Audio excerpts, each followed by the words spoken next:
Okay, so we're going to begin the second half of Unit 12. It's solving equations basically the whole time. And then towards the end, we're going to start pulling in those identities and factoring strategies that we learned to do that.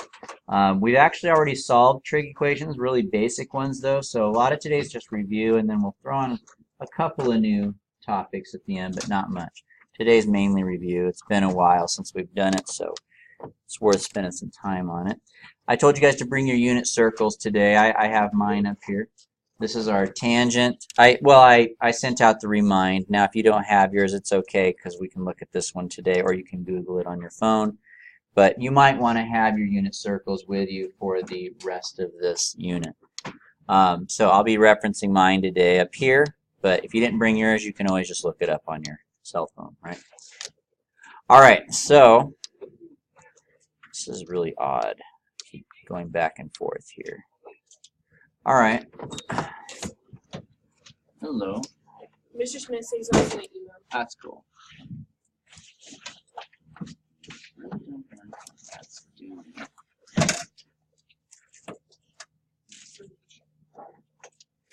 All right, would you guys please write down your directions and then number 1, please? Okay, so we're solving for theta, and we're going to give our answers in both degrees and radians. You don't usually have to do that, but we're just reviewing right now. I want you guys to kind of get used to seeing both of those again. After this example, though, we'll just stick with degrees for a lot of our answers today.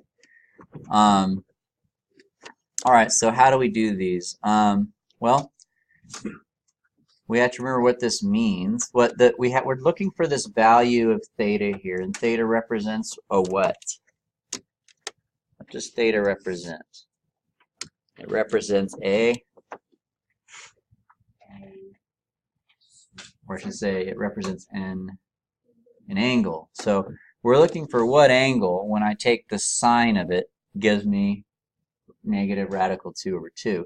Now, you have to remember that sine is the y value, right? And cosine is the x value. So really what they're asking for is, this indicates we're looking for a y value of that. Okay? So we're looking for what angle would give me a y value of that. And so all you got to do is look at your unit circle and find where the y value is a negative radical 2 over 2. Okay? I'm going to put both degrees and radians for example 1. And after that, I'm going to just do degrees. So I'm going to go ahead and slide over here to my unit circle. I'm going to find where does the y value equal negative radical 2.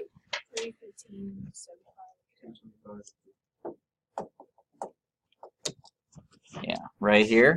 That's a y value of negative radical 2 over 2. So that's the radian and degree value. And then we also have another negative radical 2 over 2 over here. So those are my other potential answers there. So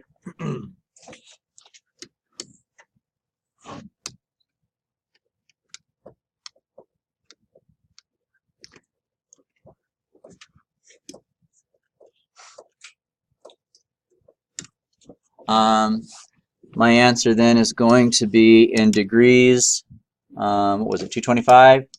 And 315. 3, I think 3 was pi over 4. I think it's 7. I think it's 5 pi over 4. If you want to double check, you can. I'm pretty sure it was 5 pi over 4.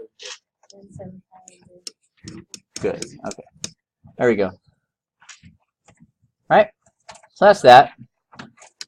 Another one that you guys are going to want to be familiar with is tangent. So let's take a look at that. Let's write down.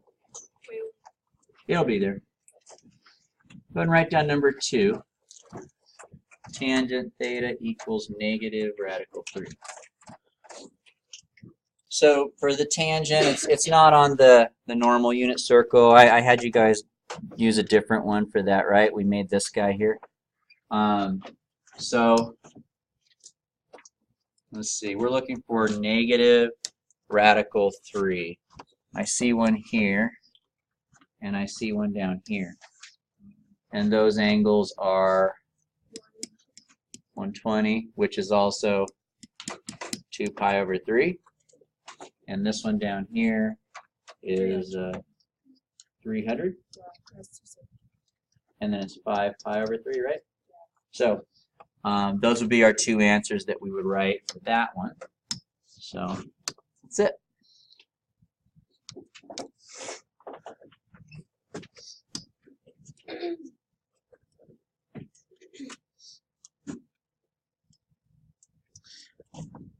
All right. I'm going to put those on and then we'll practice that a little bit. Make sure you guys are good there.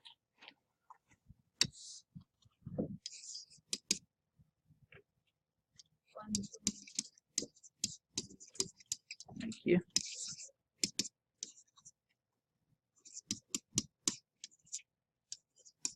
Was this, it's 5 pi over 3, right? Yeah. Okay. No, it's 3. It is 3. 4s are the ones in the middle. So that's how I know that. All right, so there's that. So let me give you guys a couple to practice here. Okay, well, let's practice and we'll see if we can work it out a little bit. I want you guys to do numbers 1 and 2 for now. Don't worry about 3 and 4.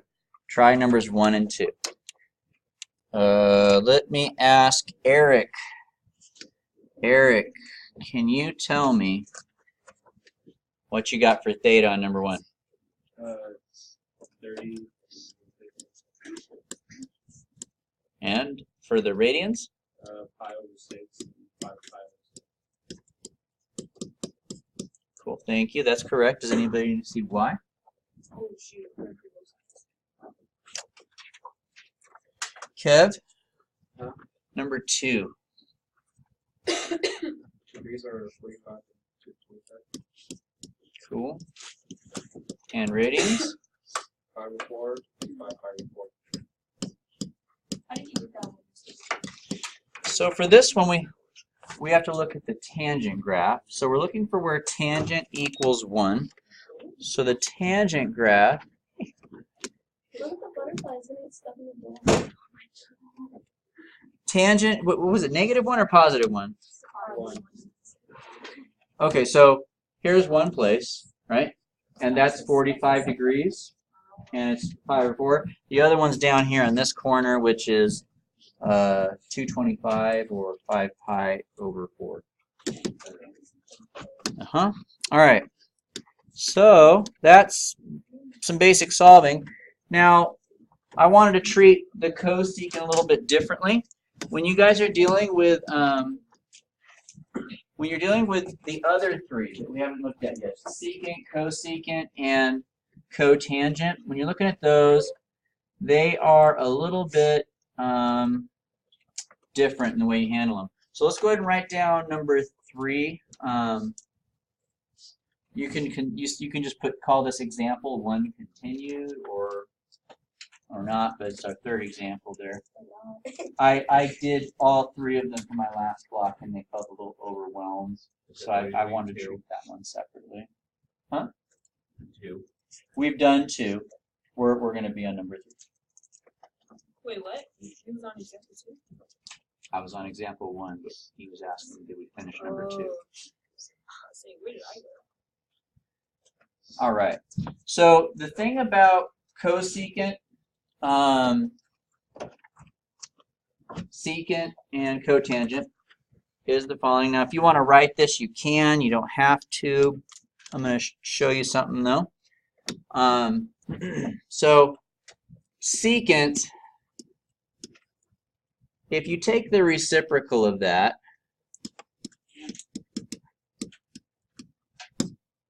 you get this, right? Do you guys remember what that equals? We didn't use it last in Unit 12 very much, but it is a fact. What's the reciprocal of secant? Sine. It's the other one, cosine. Okay, so likewise, cosecant. The reciprocal of that, 1 over cosecant theta, that's the same thing as sine. So sine is the reciprocal of cosecant, and secant is the reciprocal of cosine. Now, in our last part of Unit 12, right, we were looking at, we changed secant into cosine by making it 1 over cosine, right? Mm-hmm. We're doing the opposite now. We are taking secant, doing the reciprocal, so we can just change it into a normal cosine. Where did you get that from? It's on our identity sheet, that sheet I gave you. If you look, it's one of the ones I had you guys cross off because we weren't using it. And finally, cotangent, the reciprocal of cotangent. 1 over that, meaning 1 over cotangent is tangent. So it's on our little identity sheet there. Yeah. But I do see some pencils moving, so I'll wait a minute. Okay, so let's go ahead and take a look at number 3 now. So number 3, cosecant. We don't have cosecants on our unit circle, but what I can do is I can take the reciprocal of cosecant, so it becomes sine, and that is on my unit circle, right? So what I'm going to do is I'm going to take the reciprocal on both sides here. So if I take the reciprocal on this side, I get this, right? Just flip it over one. And if I take the, whatever you do to one side, you have to do the other. So if I do the reciprocal on the left, I have to do the reciprocal on the right. So that's our first step, is to take the reciprocal. And then we're going to do our identity. I'm going to replace 1 over cosecant with what? Sine. Sine. Now sometimes at this point, you're ready to go. For this particular example, we're not. Can somebody tell me why we're not quite ready to go yet? Good. So first thing is it doesn't look familiar, right? And then Diana zeroed in on what it is. You can't have square roots in the bottom. You guys remember how to fix that? Multiply by square root. That's right. So I'm going to multiply by square root on the top and bottom. And that's going to give me the following then. Sine theta equals 3 radical 3 over 2 times, what's 3 radical 3 times radical 3? 3, and then those cancel, right? And now I have this. Now that does look familiar, right? So now we would want to find, where does sine equal radical 3 over 2? It's 60 and 120?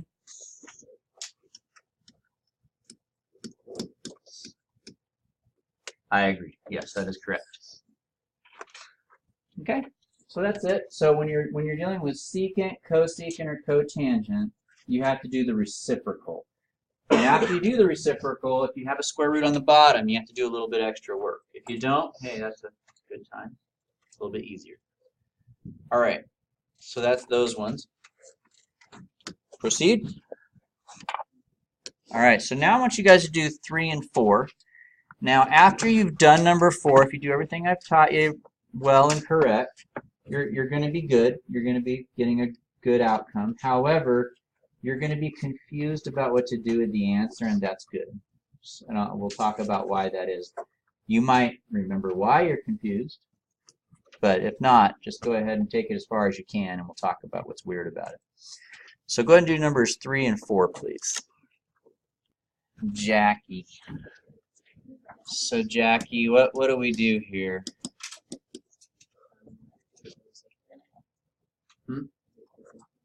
Cool. So what's the reciprocal of secant? And what's the reciprocal of -2? Cool. And then I'm going to ask Edleen, what's next? You see that is the cosine. Right, so that's cosine.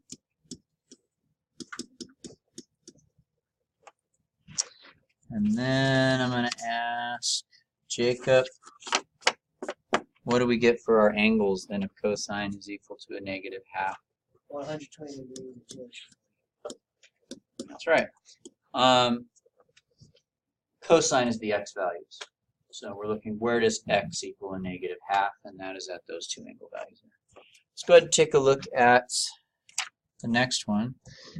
We're going to follow the same steps there pretty much. It's just that it's a different number over here, right? So Jackie told me to do reciprocal, so I'll still do that.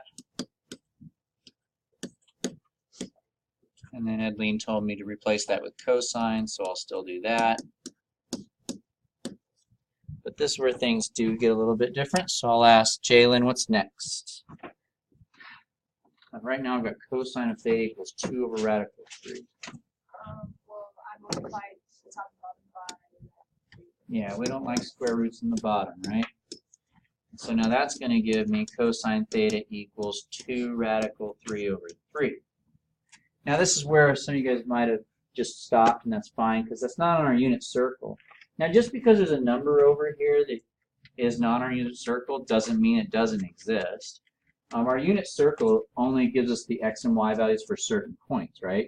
So there's other places in there. So that could be a good answer, but it also could be a false answer. So how do we know if there's actually an answer, which we don't know how to figure out yet, versus well, it's just actually not even possible for it to equal that. I told you guys a little while back that cosine and sine must be between what two values? 0, Well, not 0. 1, Negative 1 and 1. and then it's Cosine and sine are these little waves, right? These wave functions, and they bounce back and forth between 1 and negative 1. Thanks. Now, on your calculators, if you guys wanted to type that in, 2 square root of 3 equals 3, that's about 1.5. So is that in the proper range to give us a cosine value? No. So this one actually has no solution. What if it is in proper range? So we haven't talked about how to get the angle values. We have and we haven't. But I won't be giving you that kind right now. We're just going to stick with the special angles in the unit circle for now. But Maya's question was, well, what if it is one of those angles that aren't on our unit circle? The answer to that question is you could use arc sine, arc cosine. You guys remember that? Yeah. Okay, I'm not going to review it right now, but you could. And the problem, though, with the arc functions is that they only give you one answer. So if your directions are asking for 2, you have to figure out the other one on your own. So we did do that a little bit back in Unit 6, but today I'm going to hold off on it for now. All right, so that's our review. We've done all that before. None of that's new. We're going to move on to some new stuff, and I just put same directions at the top here. The directions are the same. We have a few extra numbers up here now. So that's the only difference we have. So what we're going to do is we want to get this guy by itself.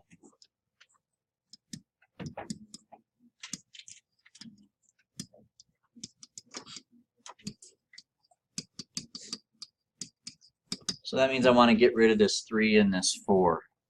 Okay. It's tempting to add these, the negative 4 and 3, but you can't do that. Okay. It might help you guys if you think of this as a normal equation. Don't write this, but just look for a second. What if I put this up here? What would you do first? Plus 4, 1, 5. You'd add 4, right? And then what would you do? Same thing. It's just instead of an x, it's a cotangent. So instead of getting x by itself, I'm getting cotangent by itself. I did that at first because you said it's 3 times, so I was meaning that the 3 is like the cotangent. They're separated by the Well, this means times 2. 3x, that means 3 times x. So, and the way you get rid of the 3 is you divide the 3. Now, if there was a plus here between the 3 and the cotangent, then you actually could combine that 4 and the 3 together. All right, so there's that. So let's go ahead and do what we just said we were going to do, which is add the 4 which gives me -3 equals 3 cotangent theta. And then let's divide the 3, which gives me cotangent theta equals -1. Now, cotangent is one of the weird ones, right? So what do we have to do? Change it to tangent by doing the reciprocal, right? So I'm going to take the reciprocal on this side. And what's the reciprocal of -1? It's still -1, right? The negative doesn't go away, and when you flip 1 over 1, it's that. So it's just still going to be -1. 1 over cotangent is tangent. So what we're doing is we're looking for where does tangent equal -1. And if you look at your unit circle, what is it?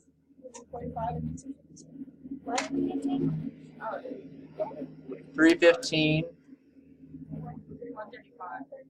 and 135? That sounds right. Because if you have one in those weird, the weird 3, we got to transform them. So that's one type of problem. You know, if you have extra numbers, you get rid of them first and then just solve it like normal. The next thing I want to share with you is number 2.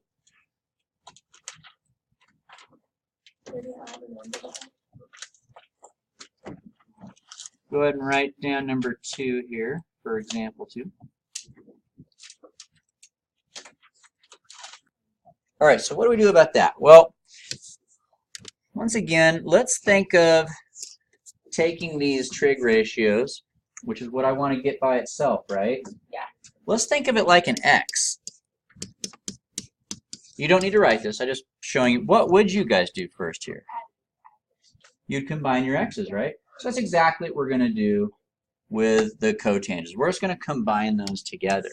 So whenever you do that, it's best to move the one that's smaller over. So which is smaller, -2 or -1? No, -2. Why is that best? Because do you guys like negatives? No. So if you move the smaller one, you're less likely to end up with negative outcomes that you have to deal with. So, but you could do either way. Either one will work. So I'm going to add 2 cotangent theta, so that cancels out. But whatever you do to one side, you have to do to the other. And so now I've got a -1 plus 2. What does -1 and plus 2 make? Just a 1 cotangent, right? And that's the same thing we had earlier, right? Cotangent equals -1. So it's the same answers. I'm not going to do the whole reciprocal thing because we already have the answer. It's the same question as last time, actually. So what do we do then when we have 2? Basically, if we have 2 or more of the same trig ratio, combine them.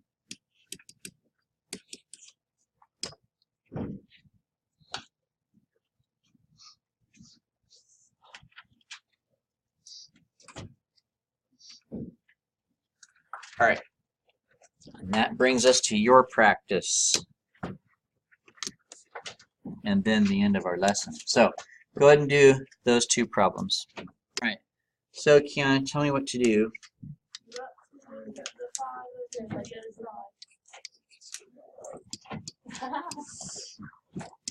That is simply brilliant, Nadia. What do we do next? I can't speak like that anymore. Divide by 8. All right. Okay. Thank you. Ask, bless you, Cassandra. What do we get for our answers there?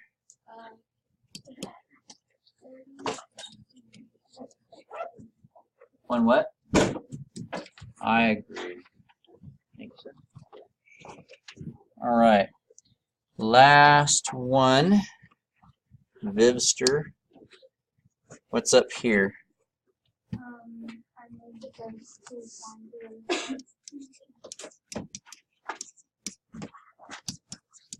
Bueno. Bueno. So, I don't want to cross that off. It does cancel. I just don't want to cross it off. All right, equals -2 plus sine theta. Then I'm going to ask Austin, what's next?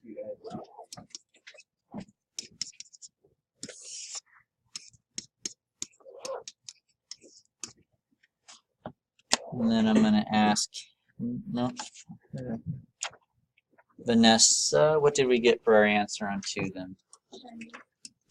90 degrees. All right. And that's the end of it, my friends.